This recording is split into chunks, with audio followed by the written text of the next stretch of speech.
Welcome sa atong programa ang Simple Apologetics. Usa ka simple nga pamaagi sa pagtubag sa mga atake sa laing tinuohan batok kasimbahan nga Katoliko. O ang atong episode karon mao ang pagtubag sa usa ka atake sa lain nga tinuohan nga usa ka pastor nga nagpaila nga si Reverendo Dr. Jerry Ompok, nga naghatag siya o kalainan tali kuno sa Katoliko o sa iyang gituohan nga Kristiyanos. Atong paminawon ang iyang giingon sa video. Unsay kalahian sa Katoliko o sa mga Kristiyano? Ang Katoliko dunay free will. Ang Kristohanon will na ni Lord ang among ginatuman. Mo nang ang resulta niini manghigala, ang Katoliko do naman sila free will, makasasala sila og bisyoso. Ini sa amo nga mga Kristohanon, wala naman will, ang will naman ni Lord dinhi ang among ginatuman. Di wala na makasasala diri. So nakita nato ang gipamulong sa maong pastor sa video. Nga matud pa niya ang kalainan kuno sa Katoliko o dili Katoliko, kay ang Katoliko aduna kunoy free will kon kagawasan sa pagpili. Mo nang kando naman tay free will, so ang Katoliko kuno makasasala. Sila kuno nga mga Kristiyanos matud niya, wala kuno sila free will. Ang naa daw kanila ang God's will o ang kabubuton sa Ginoo. Mo nang wala na kunoy makasasala kanila. So ang dakong pangutana mao, sakto ba ang gipahayag sa maong pastor?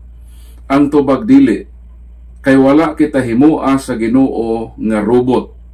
Gihimo kita sa Ginoo nga doon na kita kagawasan sa pagpili. Ug ang maong pagpili, wala gyud na kuhaa sa Ginoo. Ugaling ang balang kasulatan nag-agda kanato nga ang maong pagpili dili gyud na gamiton nga lisensya sa pagbuhat o kasaypanan. Mao kana ang gipadayag ni San Pablo dinhi sa Galacia kapitulo 5 bersikulo 13, ug mao kini ang atong mabasa. Apan kamo mga igsuon, gitawag aron makabaton og kagawasan. Apan ayaw himuang pasangil ang inyong kagawasan aron maghari kaninyo ang lawasnon nga kaibog. So klaro nga ang mga Kristiyanos dunay kagawasan. So sayop ang giingon ni pastor nga wa na sila'y free will. So naa ang free will, pero dili gamiton aron nga mahimong pasangil sa pagpuyo o paglunang sa kasaypanan. Ang mga Kristiyanos makasala gihapon o gipabatud-an kana dinhi sa gipadayag nga gipasulat sa Ginoong Kristo ngadto sa mga Kristiyanos sa 7 ka simbahan nga naa sa Asia. Mao kini ang atong mabasa dinhi sa gipadayag kapitulo 2 bersikulo 5. Busa huna-hunaa unsay imong sala, paghinulsol og buhata ang gibuhat mo sa sinugdan. Apan kun dili ka maghinulsol, muanha ako kanimo og kuhaon ko ang imong butanganan sa suga gikan sa nahimutangan niini. So klaro nga ang simbahan, ang mga Kristiyanos nga gisulatan niining maong sulat, makahimo gihapon sila og makasalanan. Mao nang giagda sila nga maghinulsol. So dili tinuod nga walay free will ang mga Kristiyanos. Doon na sila'y kagawasan sa pagpili. O wa po na magpasabot nga dili na makahimog mga sala ang katawhan sa Ginoo. Gipamatud-an ka dinhi sa Jeremias kapitulo 5 bersikulo 26 nga mao kini ang atong mabasa dinhi sa balaang kasulatan Jeremias 5:26. Mao kini ang atong mabasa. Daghag dautan sa akong katawhan, sama sila sa mga manlitag o mga langgam, apan ang buot nilang litagon mao ang mga tao. So klaro nga nag-ingon ang Ginoo nga sa iyang katawhan adunay daghan nga mga dautan. So sa mga Kristiyanos, naagihapoy mga makasasala. wa magpasabot nga magsunod sila sa kaubuton sa Ginoo nga dili na sila makasala.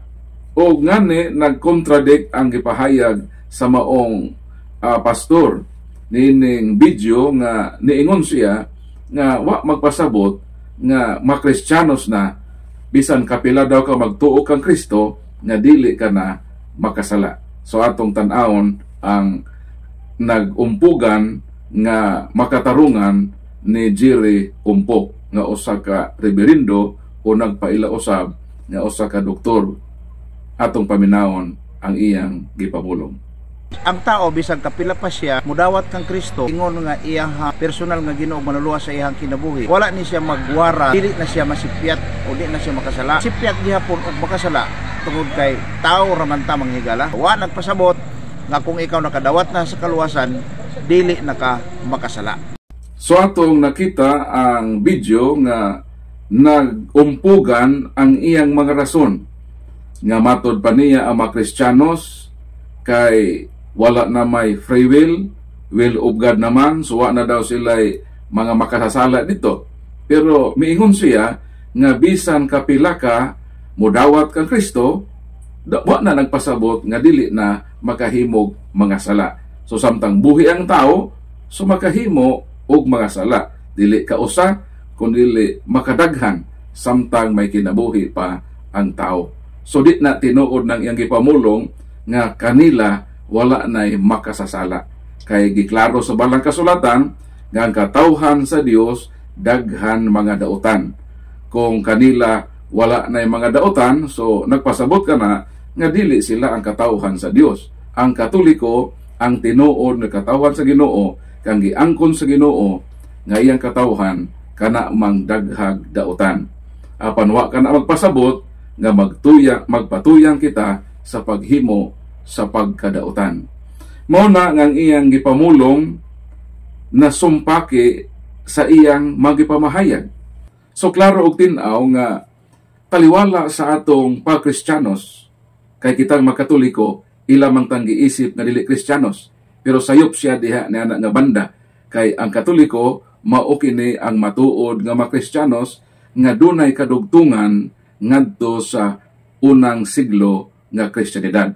Kining ilang pagkristyanos mao ning way klaro kay wala ni sila kalabutan sa tinuod nga Kristohanong pundok nga naglawig sa unang siglo.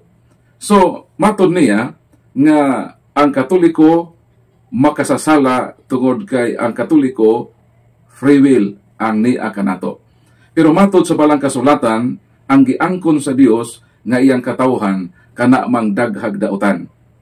Apan wala kini magpasabot nga kita magpatuyang sa paghimo og pagkadautan. Mao nang gidapit ang simbahan sumala sa gipadayag 2:5 nga kung sila makasala maghinulsol. Mao nang sa Katoliko dunay sacrament of reconciliation.